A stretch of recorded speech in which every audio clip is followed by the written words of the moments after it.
네, 여러분 안녕하세요. 오늘은 이제 그 한반도의 지질 조사와 지질도 내용, 이제 교실에서 했던 내용 다시 한번 복습하는 시간을 가져보도록 하겠습니다. 자, 요 단원에서 이제 여러분들이 배워야 될 내용이 그 지질도에서 사용하는 여러 가지 기호, 그 다음에 이제 지질도를 해석하는 방법, 네, 이런 것들을 이제 배우고 실제 지질도 문제 같은 거를 이제 풀어보면서 실제 상황에 여러 가지로 이제 적용할 수 있는 그런 방법들을 여러분들이 이제 배우면 될 것 같아요. 자, 먼저 지질도를 이제 여러분들이 해석을 할 때 가장 필요한 게 주향과 경사예요. 여기도 나와 있죠? 주향과 경사가 이제 여러분들이 지질도를 해석할 때 기본적으로 이제 알아둬야 될 내용인데, 자, 지금 이렇게 주향과 경사를 이제 노드에서 측정을 할 때는 지금 여기 그림에 나와 있는 것과 같은 장치를 이용을 하거든요. 여기 이제 이름이 수업 시간에도 얘기를 했었죠? 클리노미터라는 장비입니다.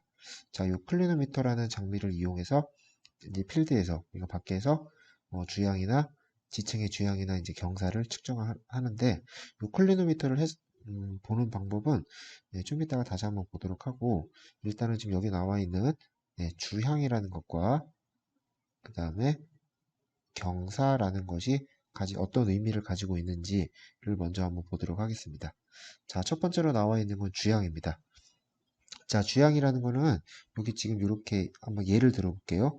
여기 지금 이렇게 사선으로 이렇게 쌓여 있는 어떤 지층이 있다라고 가정을 할게요.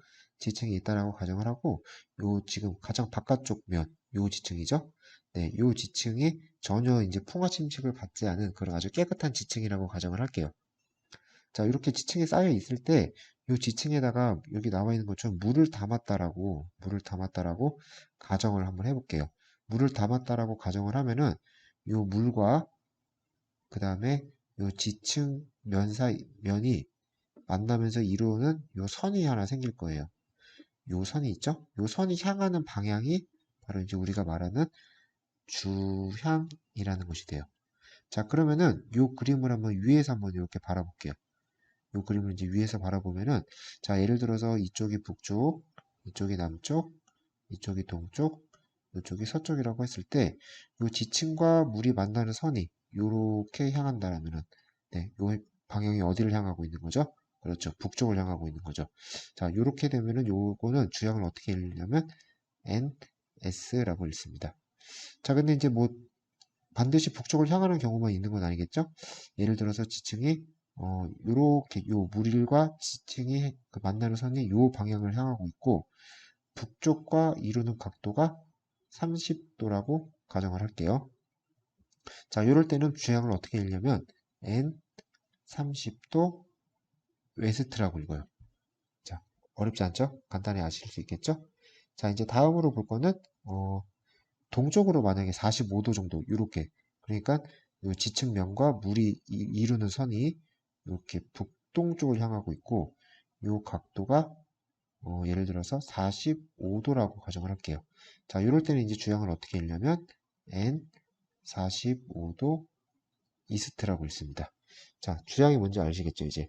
그렇게 어려운 내용은 아니니까 여러분들이 지금 아마 쉽게 이해할 수 있을 것 같고요. 자, 이제 근데 이제 실질적으로 여러분들이 문제를 풀면은 이렇게 가장 껍데기 부분만 나오진 않아요. 예를 들어서 요 지층을 이제 A 지층이라고 하고 여기 요 지층을 B 지층, 그다음에 여기 지금 세디멘터리 베지, 그러니까 이제 퇴적층이라고 써 있는 곳은 C, 그 밑에는 D, 자, E라고 했을 때, 자, 지금 A층에서 각각 가장 그 겉면이 지금 A층이잖아요. 그래서 A층이 주향을 따져봤는데, 자, 실제로 만약에 이제 A층과 B층 사이의 주향을 우리가 측정을 하려면 어떤 경계선이 필요하죠? 그렇죠. 요 경계선이 필요하겠죠. 자, 여기서도 주향을 마찬가지로 측정할 수가 있어요.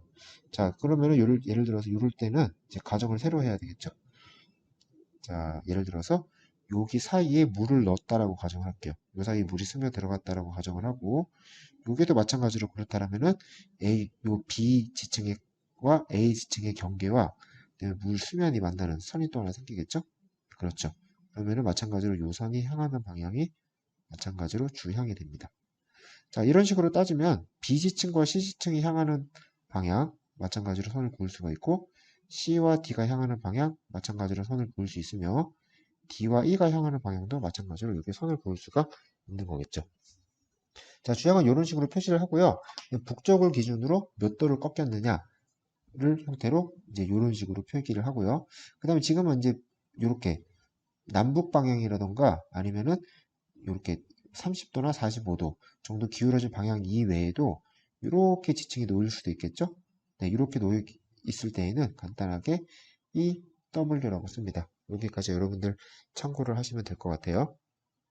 자, 그러면 지금 이게 주양이라는 걸 정의를 할 때 지금 그림처럼 이렇게 사선으로 놓여 있는 경우를 우리가 예를 들었는데, 자, 만약에 지층이 이렇게 사선으로 놓여 있지 않고 만약에 이렇게 정확하게 수평으로 놓여 있다라면은, 자, 이럴 때는 주양을 어떻게 정의를 할까요? 자, 이렇게 지층이 수평으로 놓여 있다라면은, 네, 여기다가 물을 담아서 물과 지면이 만나는 선이 생길 수가 없죠. 그죠? 여기다 물을 담는다면 물은 그냥 당연히 여기서 이렇게 첨벙첨벙 할 거예요. 그렇기 때문에 이런 곳에서는 물과 지층면이 만나는 경계선이 생길 수가 없어요. 그래서 이렇게 수평면 같은 경우, 이렇게 수평으로 쌓인 지층 같은 경우는 네, 주양을 측정할 수가 없어서 따로 주양을 표현하지 않습니다. 자, 하지만 수직층의 경우는 상관이 없죠. 자, 수직층 예를 들어서 이제 이렇게 서 있는 지층을 한번 가정을 해볼게요. 자, 지층이 이렇게 서 있다라면은 자, 여기다가 물을 이렇게 수면 첨벙첨벙 이렇게 담을 수가 있겠죠? 자, 이러면은 이렇게 여기에서 수면과 지층이 만나겠죠. 그럴 경우에 이제 이 방향이 주향이 되겠죠? 아마도? 네, 맞습니다. 자, 이제 그 다음으로 볼 거는 경사예요. 자, 경사라는 거는 간단하게 우리가 알 수 있어요. 경사라는 거는 지금 여기도 나와 있지만, 지층이 있는 각도를 말하는 겁니다. 지층이 이렇게 쌓인 각도, 기울어진 각도를 말하는 건데, 자, 경사는 지금 여기 나와 있는 것처럼 이렇게 수평면에 대해서 지층이 쌓인 각도가 몇 도인지, 요렇게 정의를 해요. 이렇게 정의를 하고, 측정을 할 때는 지금 여기 나와 있는 것처럼 클로노미터를 이렇게 눕혀서 이 경사 각도가 이루는 각도를 이제 읽으면 되는데, 경사라는 주양에 비해서 상당히 쉽게 이해할 수 있는데 굉장히 중요한 주의사항이 있어요. 자, 먼저 한번 같이 보도록 할게요. 자, 지금 이 그림에서 주양은 여기가 되겠죠. 자, 여기가 주양이 되는데, 자, 요 경사의 방향을 보시면 알겠지만, 요 주양이 이루는 방향의 경사 방향은 반드시 수직이 돼야 돼요. 그래서 이쪽 방향으로 경사가 내려가거나 또 이쪽 방향으로 가거나 둘 중에 하나만 돼야 되는데 경사의 방향을 정의하는 거는요. 이 경사 각도가 낮아지는 방향으로 정의를 합니다. 자, 그러면은 첫 번째로 이 경사가 주양과 반드시 수직 방향으로 놓여야 된다라는 걸 봤어요. 자, 그래가지고 예를 들어서 뭐 이런 상황을 한번 볼게요. 자, N, S, E, W 이제 방위를 표시하고 주양이 이렇게 해서 N 30도 웨스트라고 가정을 할게요. 자, 그럼 주양 방향은 둘 중에 하나 어디가 되죠? 이쪽 방향이나 이쪽 방향. 반드시 선생님이 수직이라고 그랬죠? 이 두 방향 중에 하나가 경사가 되겠죠. 그래가지고 이렇게 이쪽 방향일 때는 네, 경사 방향을 SW라고 표시를 하고 이쪽 방향일 때는 경사 방향을 NE 방향이라고 표시를 합니다. 그래서 반드시 남쪽이나 북쪽을 먼저 써주고요. 그 다음에 동쪽이나 서쪽을 표시를 해준다라는 거 여러분들 꼭 잊으시면 안 됩니다. 자, 또는 이제 그 주양과 마찬가지예요. 예를 들어서 이제 주양이 이렇게 돼 있으면은 경사 방향은 이쪽 아니면 이쪽이겠죠. 이때는 그냥 상관없이 EW라고 쓰면 되고 만약에 주양이 이쪽이라면은 경사 방향은 이쪽이나 이쪽이 되겠죠. 이때는 NS라고 표기를 하면 됩니다. 자, 이렇게 여러분들 이제 이해를 하고 계시면 될 것 같은데, 그럼 경사 방향이라는 건 아까도 이제 얘기를 하겠지만, 이 경사 방향이라는 거 어떻게 정의를 하냐면, 요 지층이 고도가 낮아지는 방향으로 경사 방향을 결정을 하거든요. 자, 그럼 우리가 이제 지질도에서 경사 방향을 이제 어떻게 알 수가 있느냐, 좀 이따가 이제 몇 가지 예를 들어볼 건데, 자, 여기서 한번 먼저 예를 들어볼게요. 자, 예를 들어서 먼저 지금 이 빨간색 선이 있는 곳, 여기의 고도를 300m라고 가정을 할게요. 자, 그러면은 이 주양은 바로 이 수면과 그러니까 물과 이 지층이 만나는 그 선이 300m 고도에 있다라는 소리가 되겠죠. 그래서 보통 이런 주양을 이제 우리가 300m 주양선 이제 이렇게 얘기를 하고요. 근데 수면을 우리가 가상의 수면을 만든 거기 때문에 이 수면은 언제 얼마든지 높이거나 낮출 수가 있겠죠. 자, 무슨 말이냐면 지금은 이렇게 300m 위치에 있는 주양선을 그렸지만 예를 들어서 이 수면을 높였어요. 10m 높였다라고 가정을 할게요. 그러면 주양선은 여기에도 그려줄 수가 있어요. 맞죠? 자, 그럼 요 선 주양선은 310m 주양선이라고 가정을 할게요. 자, 그 다음에 이제 이 수면을 낮출 수도 있겠죠. 어차피 가상으로 만든 수면이기 때문에. 그래서 수면을 10m 낮췄다라고 가정을 할게요. 그러면 여기에, 네, 290m 주향선을 그릴 수가 있어요. 자, 이런 식으로 여기다 280m 주향선을 그릴 수가 있겠죠. 자, 그러면은 이제 요 그림을 우리가 이제 한번 위에서 한번 보도록 할게요. 자, 위에서 보도록 하면은, 요거는 이제 지울게요.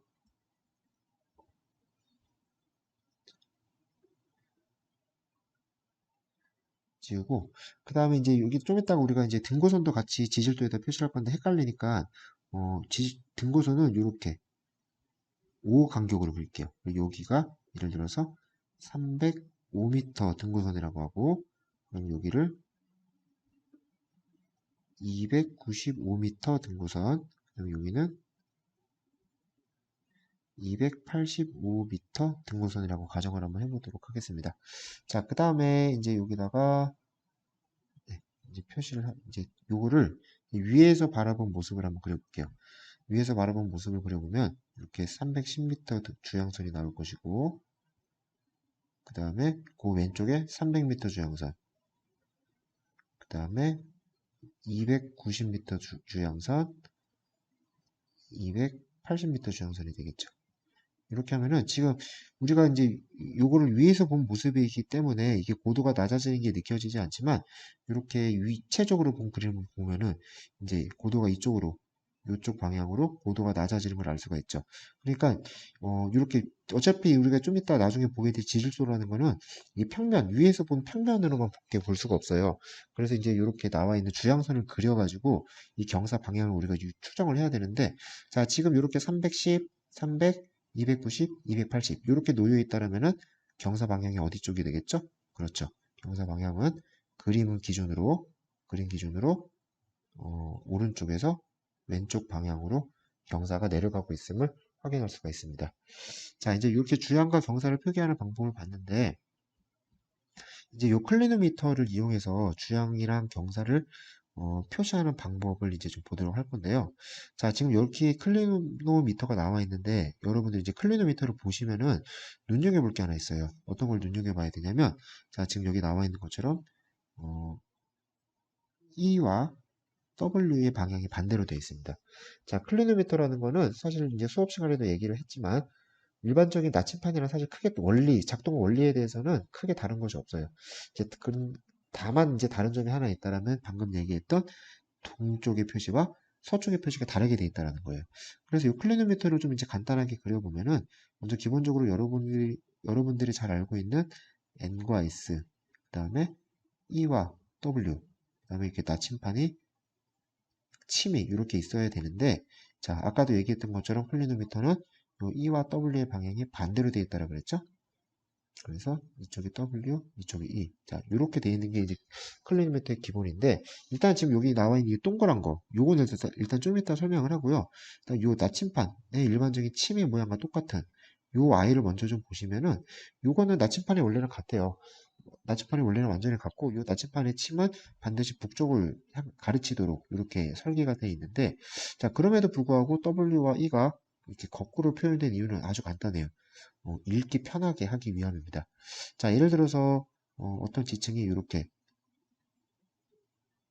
N 30도 W 방향으로 이렇게 놓여 있는 지층이 있다라고 가정을 한번 해보겠습니다.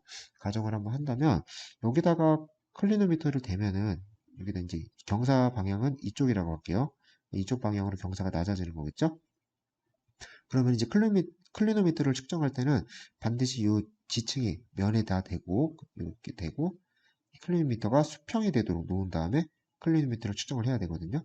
자, 그럼 이렇게 클리노미터를 대고 측정을 했다라고 가정을 할게요. 그럼 이제 여기다가 N, S, W, E를 그린다면, 자, 이 나침판의 클리노미터의 침은 나침판의 침과 정확히 작동 원리가 같다라 그랬죠. 그래서 이 침은 아마도 반드시 북쪽을 향하도록 이렇게 놓일 거예요. 북쪽을 향하도록 이렇게 놓입니다. 이렇게 놓이면은, 자, 그러면은 보세요. 자, 나침판이 향하는 방향이 클리노미터는 지금 E와 W가 반대로 되어 있죠. 그러면은 이 상태에서 나침판은 자연스럽게 네, W 쪽으로 꺾이게 되어 있죠. 자, 분명히 이 주향은 지금 N30도 W, 그래서 서쪽 방향을 향하고 있는 주향이에요. 자, 그럴 때 지금 나침판의 방향은 거꾸로 돼 있기 때문에 당연히 자연스럽게 W로 꺾이도록 돼 있어요. 자, 만약에 이 나침판이, 이 클리노미터가 E와 W가 정상적인 나침판과 똑같이 돼 있다면 어떻게 돼 있을까요? 나침판이 향하는, 침이 향하는 방향이. 네, 침이 향하는 방향은 언제나 북쪽이죠. 북쪽인데, 자, 그러면은 침은 이렇게 북쪽을 향할 것이고, 침이 이렇게 기울어진 각도 방향을 보면은, 그렇죠. 이쪽으로 꺾였죠. 자, 그렇기 때문에 우리는 요걸 읽을 때, NE, 예를 들어서 30도라면, N30도 E라고 읽어야 되는 불편함이 발생을 해요. 그래서 결국은 이걸 이제 바로 직관적으로 알려면은, 이렇게 E와 W 자체가 뒤집어져서 놓여 있으면은 우리가 요거를 이제 우리 직관적으로 바로 읽고 해석하는데 전혀 무리가 없겠죠. 자, 요런 연유로 인해서 클리노미터의 주향이 아니고 E와 W의 방향이 서로 반대로 돼 있다는 거 여러분들이 좀 반드시 기억을 해 주시면 좋을 것 같고요. 자, 그래서 지금 여기 클리노미터를 보시면은요, 이 침을 한번 자세히 볼게요. 눈금을 자세히 보시면은 지금 여기서부터 0, 10, 20, 30, 40, 50, 60, 70, 80, 90 바깥쪽으로 눈금이 이렇게 돼 있죠.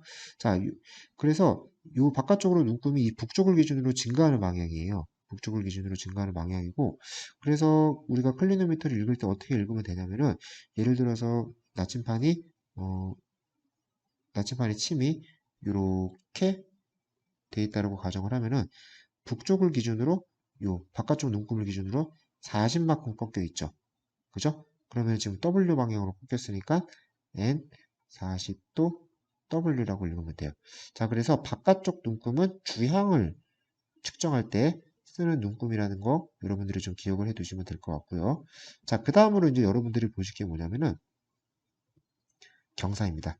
자, 경사는 이제 어떤 거를 그 침을 읽어서 표현을 하냐면 여기 보면 이 동그란 요 침을 이용해서 경사를 측정을 하고 요 동그란 침이 이제 어느 방향을 향하느냐를 가지고 이제 경사를 측정을 하는데 자, 그럼 경사를 측정할 때 한 가지 상황을 한번 가정을 해볼게요. 자, 여기다가 한번 그려보겠습니다. 자, 예를 들어서 이렇게 경사진 지층이 있다라고 가정을 할게요. 경사진 지층이 있다라고 가정을 하면은 여기다 클리노미터를 이렇게 경사를 측정할 때는 클리노미터를 이렇게 눕혀서 둔다고 아까 얘기를 했었죠. 눕혀서 두고 그러면 요 안에 이렇게 측정하는 원이 있다라면은 자, 중력 방향은 반드시 지구 중심 방향이죠. 아마 이쪽 방향일 거예요. 이쪽 방향이면은 여기 아까 보였던 이 동그란 요 침은 반드시 중력 방향으로 놓이게 돼 있을 거예요. 그래서 이렇게 놓이겠죠. 놓이면은 자, 이 원점이 어디냐면은 원점이 바로 여기가 원점이 되거든요. 요 선이 원점이 되는데 자, 그러면 요 고도를 측정하는 걸 동그랗게 그리지 않고 편의상 그냥 선으로만 그릴게요. 편의상 자, 이렇게 선으로만 한번 그려보겠습니다. 이렇게 선으로 그리면은 자, 자연스럽게 요 고도를 측정하는 침이 원점으로부터 요만큼의 각도가 꺾이게 되겠죠. 그래서 요 각도를 읽으면 되는 건데 당연히 이 원점은 여기가 0이라고 표시가 돼 있어요. 자, 그럼 다시 클리노미터로 돌아가 볼게요. 클리니미터로 다시 돌아가 보면 지금 여러분들이 아마 보셔서 알 수 있을 거예요. 여기 보시면은 여기 지금 이렇게 0이라고 표시가 돼 있죠. 요 0으로부터 얘가 꺾여 있는 각도만큼 요 각도를 읽으면은 그것이 바로 경사 각도가 됩니다. 네, 측정하는 방법은 간단하니까 여러분들 알 수가 있겠죠. 자, 그러면은 이제 이렇게 주향과 경사를 측정하는 장치인 클리노미터를 이용하는 방법을 봤고요. 자, 그러면 이제 실질적으로 이제 우리가 밖에, 그러니까 노도에 나가서 주향과 정사를 측정할 때는 이제 어떻게 측정을 해야 되냐? 반드시 뭐가 있어야 되냐면, 이런 평평한 땅이 있어야겠죠. 특히 주향과 경사를 측정을 하려면 이렇게 전혀 풍화 침식받지 않는 이런 곳에다 대고, 우리가 이제 교과서적인 이런 상황인 거죠. 이런 평평한 곳에다 클리노미터를 대고 이렇게 측정을 해야 되는데, 사실 이렇게 평평한 곳이 지구상에 얼마나 존재를 하겠어요. 그렇게 많지는 않거든요. 진짜 많지는 않습니다. 그래서 우리가 대부분 살고 있는 곳은 어떤 곳에서 살고 있냐면 예를 들어서 이렇게 회색으로 할게요. 회색으로 이렇게 지층이 쌓여 있었다라면 두께를 좀 두껍게 하겠습니다.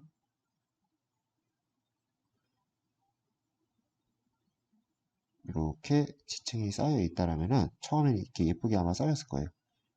뭐 이런 식으로 쌓였다라고 가정을 할게요.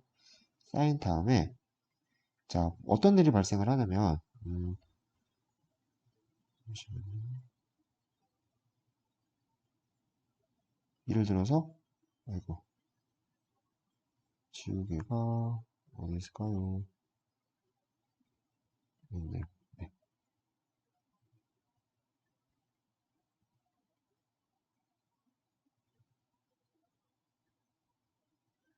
예를 들어서 이제 어이구 다 지워지네요.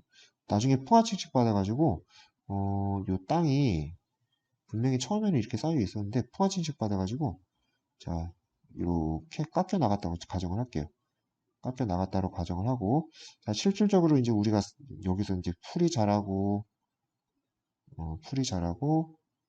꽃이에요. 나무가 자라고 하는 것은 다 이 표면이에요. 표면. 그렇죠? 다 이 표면입니다. 그래서 우리는 지금 이 단면을 보고는 있지만 우리가 실질적으로 땅을 딛고 우리가 관찰할 수 있는 것은 바로 이곳밖에 없어요. 요것밖에 없어요. 그러면은 처음에 이제 클리노미터를 측정을 해보자라고 했을 때 가장 많이 하는 실수가 어떤 거냐면 여기에다가 수평으로 되는 실수를 가장 많이 해요. 이를 수평으로 되라고 했으니까. 자, 그럼 여러분들 여기서 어떤 실수를 했냐면 분명히 주양면은 어떤 게 주양면이죠? 풍화침식 받기 전에 나타나는 여기가 주양면입니다. 맞죠? 여기 주양면이면은 자 여기다가 대고 이제 클로리미터를 대고 우리가 이제 주양 검사를 측정을 해야 되는데 이제 이렇게 깎여 나가기 때문에 원래가 뭔지는 전혀 알 수가 없어요. 지금도 우리는 이 단면을 여기 나와 있는 이 단면을 보고 있기 때문에 아 여기가 주양면이구나라는 걸 알겠지만 우리는 실제로 밖에 나 필드 그러니까 노드에 나가서는 이 단면을 볼 수가 있을까요? 네, 우리는 여기에 살고 있기 때문에 저희가 무슨 뭐 엄청난 눈을 가지고 있지 않는 이상 이 단면을 절대로 볼 수가 없겠죠. 그래서 밖에 나가서 그냥 예를 들어서 이런 거예요. 이런 산을 우리가 이제 등산을 하고 있다고 가정을 할게요. 가정을 하면은 이 땅속이 어떤 상태인지 전혀 알 수가 없어요. 근데 여기다가 그냥 클리미터를 더 대고 측정하는 그런 이제 실수를 많이들 범하게 됩니다. 자, 그래서 절대로 이제 그런 실수를 하시면 안 되고요. 그래서 실제로 측정을 할 때에는 이렇게 절벽이 보이는 곳이 반드시 필요해요. 절벽이 보이는 곳이 필요한데 이런 거를 이제 우리가 뭐라고 하냐면 노드라고 합니다. 자, 노드라고 하고요. 그래서 실제로 측정할 때는 노드가 필요한데 자, 대표적인 노드가 이제 이런 곳이에요. 자, 여기 보시면은 이제 채석강인데요. 지금 보시면 이 절벽으로 나와 있고 여기 좀 이렇게 수평층이 잘 쌓여 있죠. 자, 어차피 수평층이기 때문에 이 아이 같은 경우는 이제 어, 그 주양을 측정하기는 어렵지만 만약에 이렇게 경사져 있다라면은 이런 곳에서는 이제 클리노미터를 대고 측정을 할 수가 있겠죠. 자, 또는 이제 요거 선생님이 예전에 이제 찍어놨던 사진이죠. 이 사진인데 여기는 지금 이렇게 경사진 지층이 잘 드러나 있죠. 그럼 요런 데다 이제 와가지고 여기에다가 이제 요런 데 경사가 보이는 곳 이런 곳에서 이제 책받침 같은 걸 대요. 책받침 같은 거를 이 지층에 연장해서 된 다음에 그 책받침에 클리노미터를 대고 수평으로 클리노미터를 대고 경사를 측정을 하면 됩니다. 그리고 아까도 얘기했지만 우리가 실질적으로 살고 있는 건 여기에요. 여기서 이렇게 살고 있는 거죠.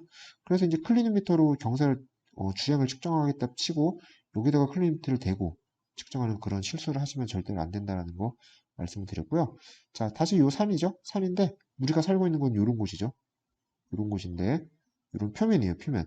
지하 땅속이 어떤 상태인지 전혀 몰라요. 지금 주양이나 뭐 경사를 할 만한 그 지층의 주양면이 전혀 보이지가 않죠. 그래서 이런 곳에서는 절대 측정을 할 수가 없다라는 거 여러분들이 좀 알아두시면 될 것 같고요. 이게 실제로 이제 주양이나 경사를 측정하는 그 전문가들이 측정하고 있는 모습을 지금 보여주고 있습니다.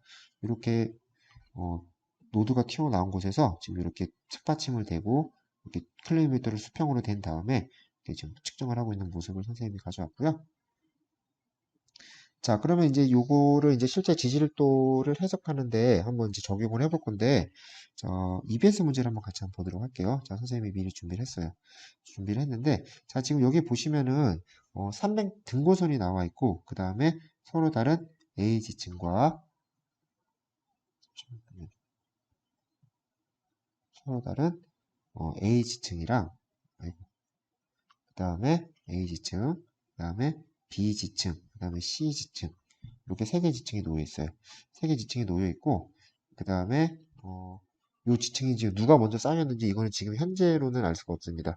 현재로는 알 수가 없는데, 자, 지금 이렇게 등고선이 나와 있고 주향선이 이렇게 나와 있을 때, 자, 요런 거를 이제 해석할 수 있는 방법을 여러분들이 이제 생각을 해야 되는데, 자, 이거 그렇게 어렵지는 않아요. 여러분들 어렵지는 않으니까 아마 쉽게 접근할 수 있을 것 같은데, 한번 요 그림으로 다시 한번 우리가 해석을 한번 같이 한번 해볼게요.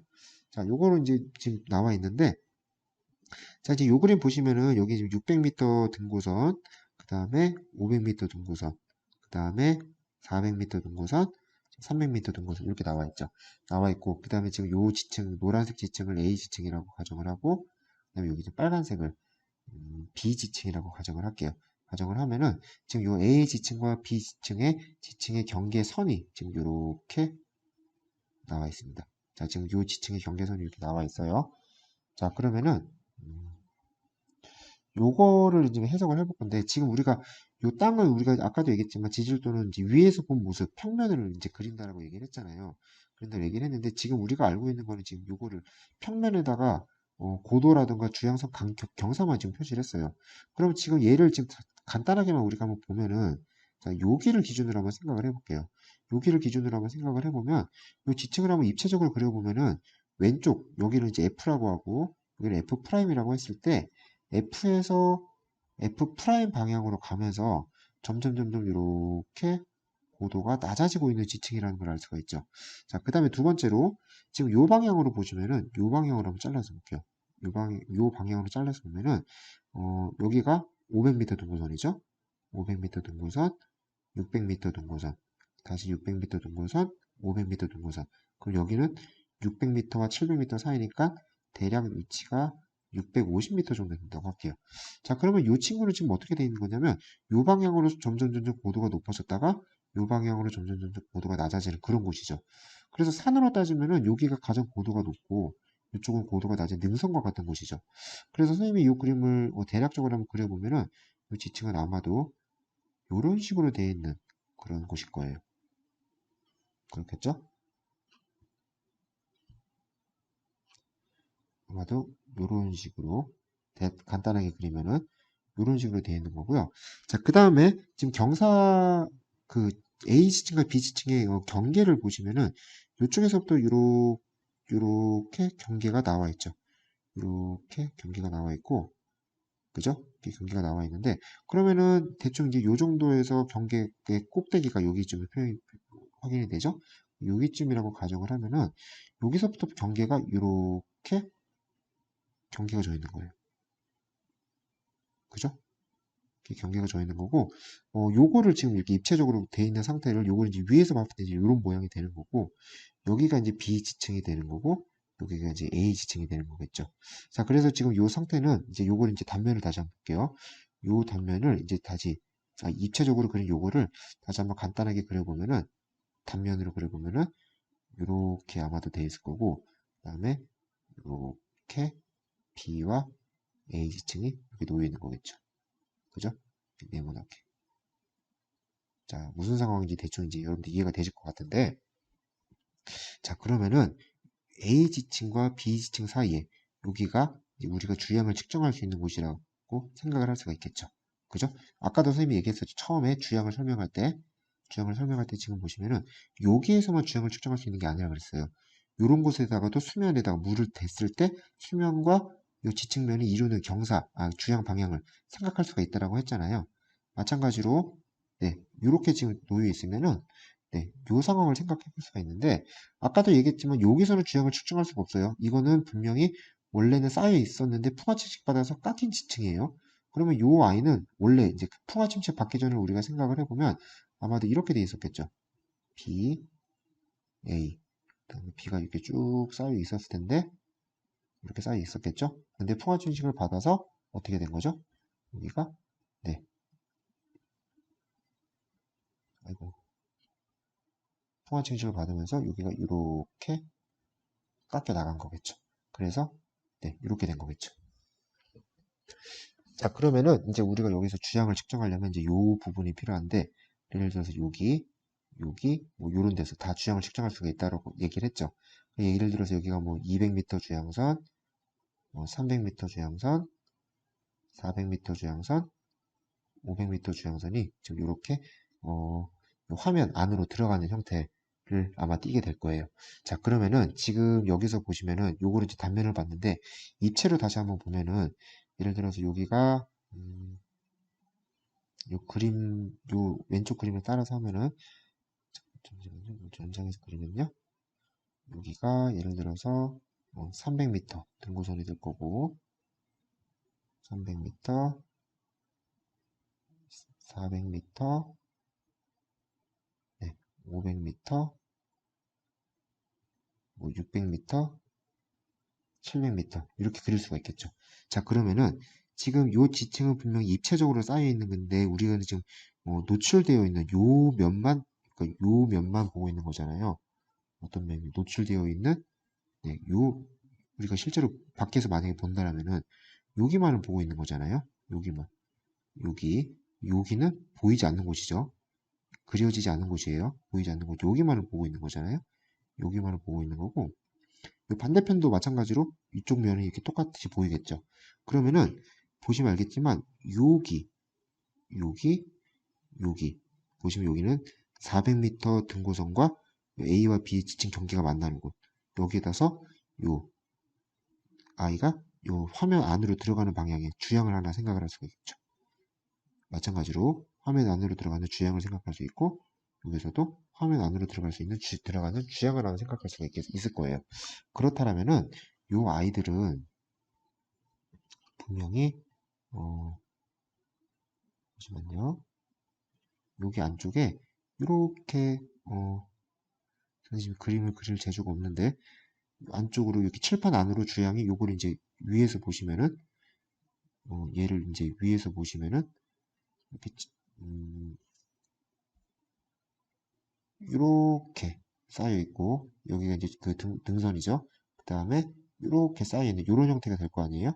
그러면은 요 400m 주양선을 요 점을 한번 생각을 해볼게요.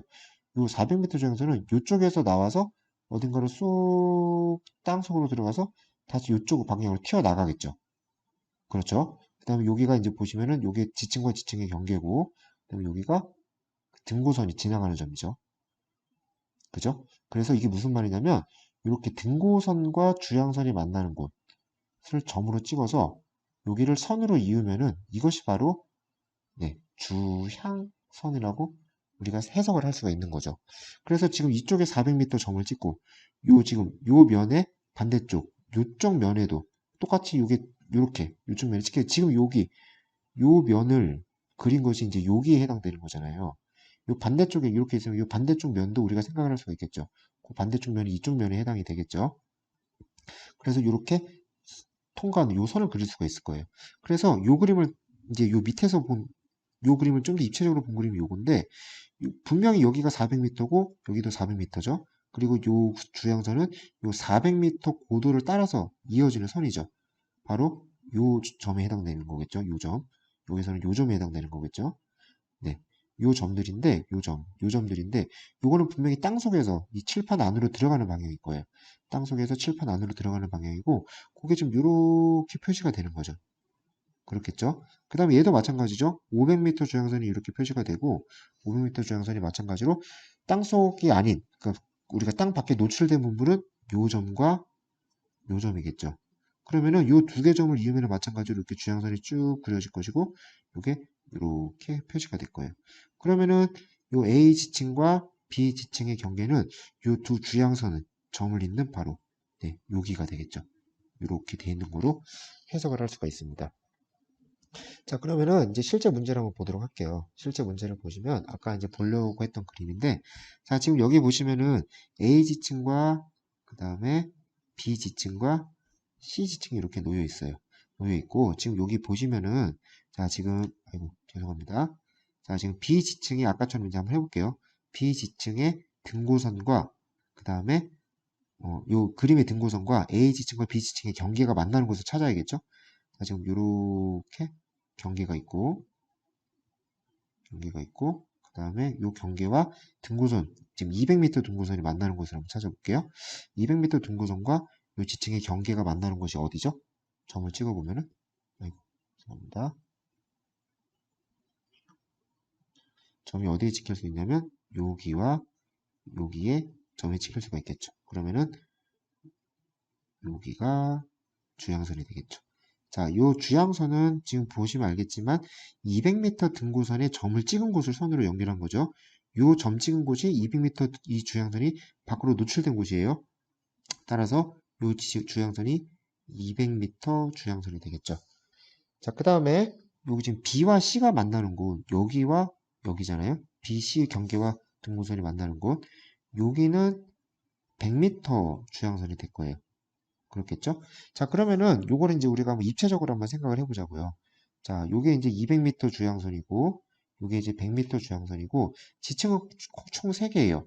그러면은 요거 단면을 한번 우리가 간단하게만 한번 그려볼게요. 단면을 간단하게만 생각을 해보면, 자, 여기를 잘라서 단면을 본다라고 가정을 하면, 지금 요쪽에 300m, 그 다음에 여기는 200m, 여기는 100m니까 등고선이 지금 이쪽, 등고선이 오른쪽 방향으로 지금 낮아지고 있죠? 그래서 이 지층을 대략적으로 아마 이런 식으로 그릴 수가 있겠죠. 대략적으로 그린 다음에 이런 식으로 그릴 수가 있고, 그 다음에 지금 여기가 A 지층이고, 그 다음에 여기가 B 지층, 그 다음에 지금 여기가 C 지층이에요. 그러면은, 자, 여기 천천히 보시면 여기가 지금 200m죠. 경계가. 여기는 210m, 220m. 예를 들어서 이쪽으로 갈수록 300m에 가까워지고 있잖아요. 그러니까 230, 240, 250, 260, 270, 280, 290, 300. 300쪽으로 왔죠. 자, 무슨 말이냐면, 맨 이쪽에 찍혀 있는 곳은, 이쪽은 고도가 제일 높아야 되고, 일로 갈수록 이 경계의 고도가 점차적으로 낮아져야겠죠. 자, 그러면은, 이쪽이 고도, A 지층과 B 지층의 경계가, 오른쪽은 경계의 고도가 높아야 되고, 왼쪽은 경계의 고도가 낮아야 된다는 거예요. 그럼 이 지층을 대략적으로 A와 B의 경계를 그리면 대략적으로 이런 식으로 그려지겠죠. 그죠? 이쪽 방향으로 갈수록 고도가 낮아져야 되니까. 얘도 마찬가지죠. 자, C 같은 경우도 보시면은 이쪽에서 볼수록 이쪽으로 경계가 져 있는데 이쪽으로 갈수록 이 고도가 점점 어떻게 되고 있죠? 네, 고도가 점점 200m 쪽으로 가까워지니까 고도가 증가하는 걸 알 수가 있죠. 그래서 얘도 대략적으로 이렇게 그릴 수가 있는 거죠. 그래서 결국은 C가 가장 아래쪽에 있고 이 경계 지층의 경계가 이루어진 각도를 봤을 때 C가 가장 아래쪽에 있고 그 다음에 B 마지막으로 A 순서로 쌓여 있는 걸 알 수가 있어요. 그래서 요거 같은 경우는 이제 정답이 5번이 되겠죠. 네, 이렇게 해서 간단하게 예시를 한번 봤고요. 자, 그 다음에 좀 더 쉬운 예시. 요거 같은 경우는 처음 이제 지질도를 접하기에는 조금 어려운 내용일 수가 있어서 좀 더 쉬운 예시를 한번 보도록 할게요. 자, 요런 예시를 한번 보도록 하겠습니다. 자, 요런 예시를 한번 보도록 할 건데요. 지금 요것도 사실 좀 복잡해 보이지만 되게 간단한 예시예요. 지금 보시면은, 이렇게 등고선과 지층의 경계가 지금 보시면 알겠지만 수평하게 놓여 있죠. 수평하게 놓여 있다는 소리는 뭐냐면은 요거를 이제 여기 잘라서 한번 생각을 해볼게요. 잘라서 생각을 해본다면 여기가 이제 F 프레임이라고 하겠습니다. 그러면은 F가 남쪽이 되고 그 다음에 F 프라임이 이제 북쪽이 되겠죠. 북쪽이 되면은 이거 간단하게 한번 생각을 해볼게요. 그러면 지금 여기 보시면 등고선을 보시면 이쪽이 100m, 80m, 60m, 40m 등고선이죠. 그러니까 이쪽 방향으로 갈수록 지층의 경계가 지층이 낮아지는 거겠죠. 그러니까 이쪽으로서 고도가 낮아지는 F 프라임으로 갈수록 고도가 낮아지는 지층이기 때문에 얘를 이제 간단하게 한번 그려보면 이제 이런 식으로 그릴 수가 있을 거예요. 그렇겠죠. 이런 식으로 그릴 수가 있고 그 다음에 여기가 이제 100m 요쯤에서 100m가 나타나죠. 여기가 이제 100m라고 가정을 하고 여기는 80m 그 다음에 60m 40m라고 가정을 했을 때 자 지금 여기 보시면은 D층과 ABC지층이 놓여 있는 걸 보면은 요 D층과 ABC지층의 경계를 보면 요 지금 그리고 있는 요 경계요. 요 경계를 보시면 80m 등고선과 100m 등고선을 그대로 따라가고 있죠. 전혀 등고선이 이제 요 지층의 경계선이 등고선과 교차하는 곳이 전혀 나타나지 않죠. 이게 무슨 말이냐면은 요 80m와 100m 사이에서 요 지층의 경계선이 등고선과 나란하게 가고 있잖아요. 얘는 전혀 이 지층의 경계에 고도 변화가 없습니다. 고도 변화가 지금 전혀 나타나지 않고 있어요. 무슨 층일까요? 그렇죠. 수평층이 됩니다.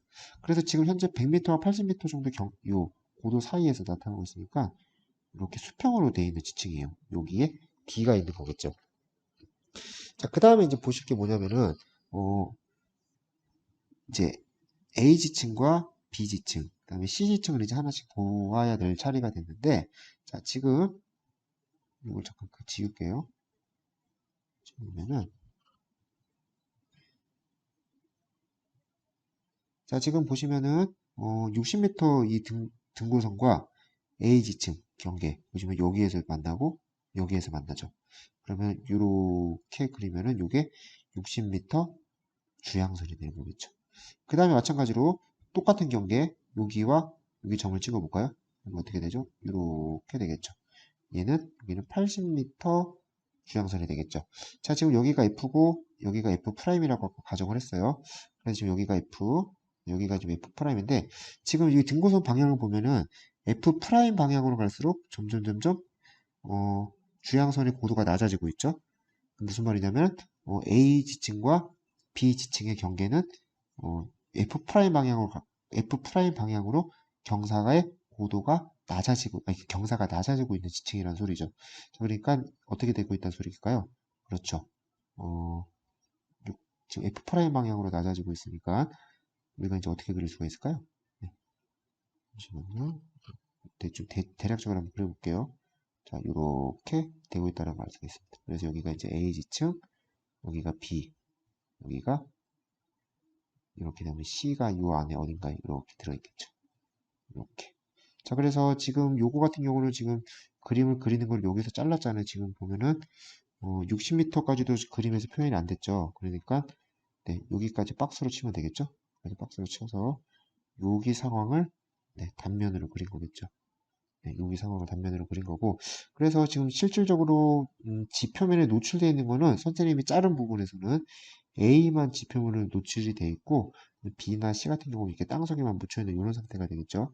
자, 그러면은 여기서 우리가 알 수 있는 게 있어요. 지금 뭘 알 수 있냐면 두 가지를 알 수가 있는데 일단 첫 번째로 먼저 여러분들이 지금 봐야 될 게 뭐냐면은 요 C지층과 B지층, A지층을 보시면은 요 C지층과 B지층, A지층이 이렇게 D로 어색하게 D가 자르고 올라와 있죠. 뭐냐면은 이렇게 생겨먹은 아이들은 대부분 부정합입니다. 반드시 기억해 두세요. 이렇게 생겨먹은 아이들은 대부분 부정합이라는 거. 그래서 지질도에서 그림이 이제 지금 나와 있는 예시와 같이 쌓여 있다라면은 모양이 이렇게 돼 있다라면 거의 99.9% 부정합이라고 생각을 하시면 되고요. 자, 가장 바닥부터 C, B, A 순으로 쌓이고 마지막에 D가 쌓였다라고 여러분들이 생각을 하시면 될 것 같아요. 자, 그리고 이제 또 한 가지 사례를 더 들어볼게요. 자, 지금 요 사례인데요. 요 사례가 좀 복잡하기는 한데 사실 왜냐면 지금 보시면 알겠지만 단층도 있고 부정합도 있거든요. 단층도 있고 부정합도 있는데 지금 여기가 아까도 봤던 똑같은 사례가 보이죠. 여기 D지층이 이렇게 수평으로 쌓여 있죠. 지금 대표적인 부정합 사례고요. 부정합이고 자, 그 다음에 이제 여러분들이 봐야 될 게 뭐냐면은 여기 지금 단층이 있어요. 어떤 게 단층이냐면 요 F와 F' 사이에 선이 하나 보이시죠? 요 선 사이에 있는 요 아이가 이제 단층선인데 자, 여러분들이 단층이 만약에 나타나는 지층에서 우리가 어떤 걸 생각해 볼 수 있을까요? 자, 그걸 한번 그려볼게요. 예를 들어서 한번 정단층을 한번 가정을 한번 해볼게요, 여러분들. 정단층을 한번 가정을 해보면은 자, 정단층을 한번 그려보겠습니다. 정단층 이렇게 표시를 하고요. 이렇게 있다고 가정을 할게요. 그 다음에 이 전단층에 각 지층이 약간 이렇게 경사져서 쌓여 있는 상황을 한번 가정을 해볼게요. 이렇게 이렇게 경사져서 쌓여 있는 상황을 가정을 해볼게요. 아, 너무 간격을 좁게 그렸네요. 자, 이렇게 해볼게요. 자, 그리고 맨 위의 지층을 빨간색이라고 가정을 할게요. 빨간색.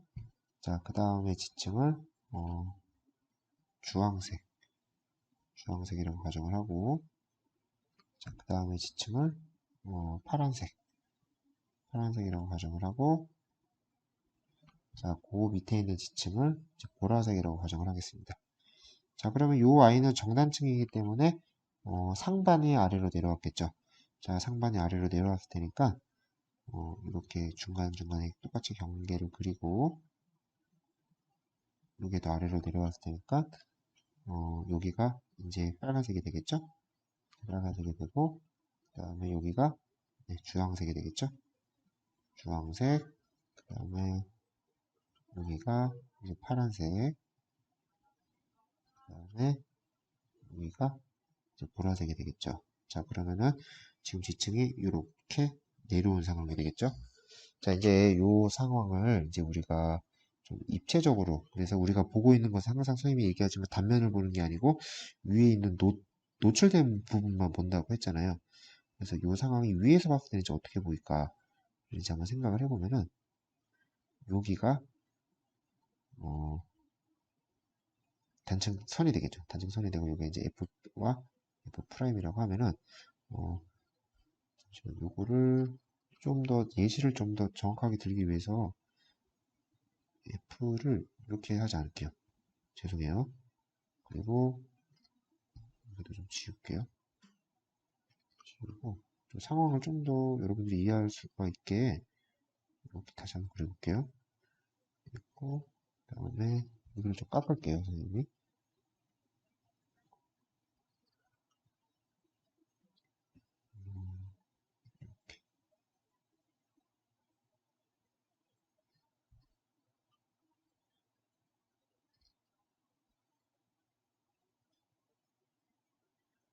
그리고 빨간색이 여기서 이렇게 있다고 치고 잘못 그렸네요.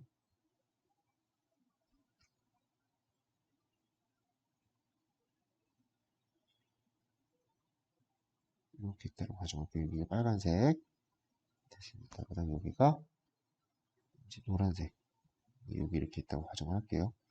자, 그러면은 지금 이 상황을 이제 한번 보시면은 이제 여기 아마도 이제 이렇게 입체를 우리가 생각을 할 수가 있겠죠? 입체를 생각을 할 수가 있는데 그럼 지금 여기가 단층선이 돼요. 노출된 단층선이고 이렇게 여기가 빨간색 지층이 되겠죠. 여기가 빨간색 지층이고 그 다음에 여기가 노란색 지층이 되겠죠. 그 다음에 보시면은 여기가 우리 아까 이제 단층선이었잖아요. 지표면에 나와 있는 단층선이고 다시 노란색 이후에 다시 빨간색이 반복이 돼요. 다시 빨간색이 나타나고 그 다음에 또 무슨 색이 나타나죠? 그렇죠. 다시 노란색이 나옵니다. 그래서 이렇게 지금 단층선을 기준으로 나타나는 형태를 보면은 그러니까 그 지표면에서 이제 그 지형에서 단층이 나타나는 이런 지질도를 보시면은 지금 여러분들이 보시는 것처럼 이 두 지층이 단층선을 기준으로 반복되는 걸 볼 수가 있어요. 지금 이런 식으로 반복되는 걸 볼 수가 있고 지금 오른쪽에 나와 있는 예시가 정확하게 그런 예시죠.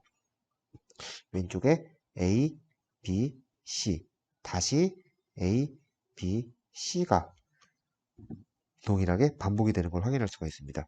자, 이렇게 반복이 되면은 우리 여러분들이 이제 요걸 가지고 여기에 단층이 있다라는 걸 이제 파악을 할 수가 있는데, 자, 그러면 이제 이 단층이 과연 정단층인가, 역단층인가를 이제 생각을 해야 돼요. 그렇겠죠? 지금 선생님이 예시로 든 거는 정단층을 예시로 들었어요.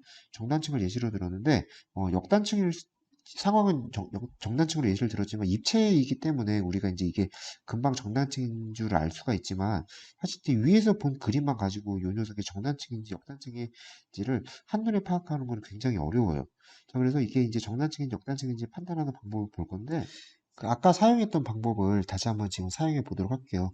정확하게 하기 위해서는 우리가 단면을 그리는 것이 사실 가장 정확하지만 단면을 그리기에는 좀 더 많은 연습이 필요하기 때문에 일단 단면을 그리지 않고 한번 보도록 할 건데요. 지금 보시면은 자 여기다 한번 대략적으로만 단면을 한번 그려볼게요. 대략적으로 단면을 그려보면 아까 썼던 방법이에요. 자 지금 여기 단층선을 보시면 F'과 여기 지금 F 단층선을 이루는 방향이 지금 이쪽 방향을 이렇게 향하고 있고 이쪽 방향을 향하고 있고 이쪽 그러니까 왼쪽으로 갈수록 이 단층선의 고도가 어떻게 되고 있나요? 100m, 200m, 300m, 400m 고도가 올라가고 있죠. 자 그러면은 왼쪽으로 갈수록 고도가 올라간다. 그래서 단층선은 이렇게 돼 있다는 걸 알 수가 있어요. 자 만약에 일로 갈수록 고도가 감소한다라면은 반대로 이제 이렇게 돼야 되겠죠. 그죠? 고도가 감소한다라면 근데 이제 고도가 증가하고 있기 때문에 이렇게 돼 있다라는 걸 알 수가 있고 그 다음에 이제 B와 C의 경계를 한번 볼게요. B와 C의 경계를 보면은 여기가 100m, 그 다음에 200m, 300m인데 이쪽 방향으로 갈수록 단층의 요 B와 C 지층의 경계가 고도가 이쪽 오른쪽으로 갈수록 증가하고 있죠. 그러면은 B와 C의 경계를 대략적으로 이렇게 그릴 수가 있어요. 그릴 수가 있죠. 이렇게 될 수가 있고. 자, 그 다음에 이제 이쪽을 한번 보시면은, 마찬가지로 여기, 200m, 300m. 이 고도가 점점 어떻게, 이쪽 방향으로서 고도가 마찬가지로 어떻게 되고 있죠? 올라가고 있죠. 그죠? 그러면은, 여기, 지금, 여기 고도가 제일 낮은 데가 100m부터 시작했다라면은, 이제 뭐 대략적으로 그린다면, 이렇게 그릴 수가 있겠죠. C와 B. 이렇게 그릴 수가 있겠죠. 자, 그 다음에, 이제, 그러면 대략적으로 A도 우리가 추정해서 이렇게 그릴 수가 있겠죠. 그래서 여기가 A, B, 이렇게. 그러면 지금 이게 무슨 단층일까요? 그렇죠. 이쪽으로 지금 상반이 내려갔죠? 정단층이고요. 이 지층은 아마도 이렇게 되어 있을 것이고, 여기 D가 이렇게 부정합으로 덮고 있는 그런 상태가 된다라고 우리가 이제 생각을 해볼 수가 있죠. 자, 요거를 좀 더 정확하게 할 수 있는 방법은 이제 사실, 네, 단층 면을 직접 그려보는 거예요. 단층 면을 직접 그려보는 건데, 자, 이걸 한번 같이 한번 그려볼게요, 그럼. 최대한 단면을 그리지 않고 하려다 보니까 조금 설명이 어려운데, 자, 대략적으로 한번 보도록 하겠습니다. 지금 여기가 등고선이 500m, 400m, 300m, 200m, 100m가 이렇게 동그랗게 나와 있죠. 그러면은 이 지층은 가운데가 이렇게 볼록한 아주 대표적인 이런 산의 형태를 띠고 있는 지형일 거예요. 자, 그 다음에 이제 이렇게 단층 선이 이렇게 나와 있는데, 그 단층선의 주양을 우리가 먼저 대략적으로 생각을 해볼 수가 있어요. 지금 여기 보시면은 100m 등고선과 주양선이 만나죠? 이렇게 주양선을 하나 그릴 수가 있고, 단층선에 대한 주양선을 그릴 수가 있고, 그 다음 지금 200m, 여기, 200m 주양선, 단층선에 대한 주양선 200m 그릴 수가 있고, 300m 단층선에 대한 주양선, 400m 단층선에 대한 주양선을 그렸습니다. 자, 그러면은, 일단 가장 단층선에 대한 주양선을 먼저 그리면은, 여기가 300m, 400m 라고 하면은, 요 아이는 대략적으로 400m가 이제 요쯤에 있다고 가정을 하면은, 대략적으로 이런 형태로 단층선이 아마 나와 있을 거예요. 그 다음에 D지층이 그 위로 부정합으로 덮고 있죠. 생뚱맞게 지금 끊겨 있죠. 여기가 이제 D지층이 될 것이고. 자, 이제 단층선에 대한 주양을 그렸으면 일단 얘네들을 지워주시고요. 얘네들을 지워주고, 잘못 지웠네요. 이거 지워주시고, 그 다음에, 자, 첫 번째로 C와 B의 경계를 한번 볼게요. C와 B의 경계를 보면은, 자, 여기 300m 주양선과 등고선이 만났죠? 여기 주양선을 그리면, 300m 지층 경계와 등고선이 만났죠? 여기다 주양선을 이렇게 그리면은, 얘는 300m 주양선이 될 것이고, 그 다음에 여기가 200m 주양선이 되겠죠. 그러면은 이쪽 방향으로 갈수록 고도가 낮아지고 있는 걸 알 수가 있죠. 이쪽 방향으로 갈수록 고도가 낮아진 걸 알 수가 있고, 자, 그러면은 300m 주양선, 300m 주양선, 그 다음에 여기 200m 주양선을 연장해서 그리면 이런 식으로 될 거죠. 그죠? 그래서 여기가 이제 C, 여기가 B, 그 다음에 A야 뭐 대략적으로 이렇게 바깥으로는 좀 선생님이 여기를 잘랐는데 바깥으로는 노출된 곳이 없잖아요. A가 이렇게 될 수가 있고, 그 다음에 이제 여기를 보시면은 마찬가지로 B와 C 경계 여기죠? 여기가 200m, 여기도 200m. 여기 쭉 그리면은 200m 주양선을 아까 여기 몇 미터 주양선이었죠? 여기가 200m였죠. 200m 대략 요 정도의 표시를 했네요. 그러면은 여기도 대략 200m 여기다 표시를 하고 이렇게 경계를 그릴 수가 있겠죠? 여기가 이제 C, B, 그 다음에 A는 대략적으로 아마도 이런 식으로 되어 있겠죠. 여기가 이제 A가 되겠죠. 자, 그러면은 이렇게 주양을 가지고 좀 더 정확하게 그리면은 이 방향으로 지층이 내려가고 있는 것을 확인할 수가 있죠. 그래서 이런 경우에는 이 아이는 대표적인 정단층이다 라고 여러분들이 생각할 수가 있습니다. 자, 이제 마지막으로 습곡에 대한 거 하나만 더 볼게요. 자, 이게 지금 대표적으로 습곡에 나타나고 있는 사례인데요. 자, 지금 D 같은 경우에는 수평층이라는 게 확인이 되고 있죠.